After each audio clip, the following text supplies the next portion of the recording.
8e partie, la dernière capsule concernant le Bénin, que j'ai intitulée Le Bénin qui continue. Le Bénin, comme dans tout pays, ou tout pays qui se respecte, ne se laisse jamais enfermer dans un mur. Il continue à exister, silencieux et insaisissable, dans le souffle du vent qui traverse les rues de Cotonou et les allées des villages, dans les voix des enfants qui inventent des histoires et des chants, dans les pas des voyageurs qui l'emmènent avec eux au loin. Chaque instant y est fragile et précieux. Chaque regard croisé, chaque geste quotidien, chaque décision, même la plus anodine, participe à écrire l'histoire qui se déroule en permanence. Ce pays n'est jamais figé, il se réinvente à chaque seconde, tout en portant le poids et la beauté de ses héritages.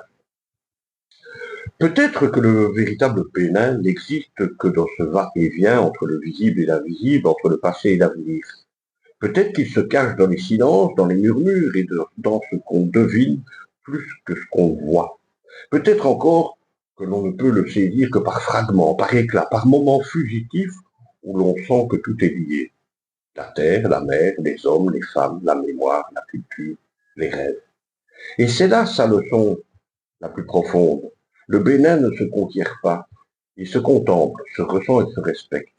Il ne se comprend pas entièrement, mais il se rencontre. Il ne se dompte pas, mais il se laisse approcher par ceux qui acceptent de marcher lentement, d'écouter attentivement, de laisser le temps leur révéler les secrets qu'il veut bien offrir. Ainsi, lorsque vous en aurez terminé, quand vous aurez terminé peut-être, si le courage vous a pris d'écouter toutes ces capsules, souvenez-vous que le Bénin continue. Il continue dans les champs, dans les rues, dans les visages et dans les esprits. Il continue dans les gestes simples et les grandes cités, dans la modernité et dans la tradition. Il continue. Et c'est peut-être là que réside sa magie la plus durable, dans sa capacité à exister pleinement, même au-delà des mots, même au-delà des pages, toujours vivant, toujours changeant, toujours mystérieux.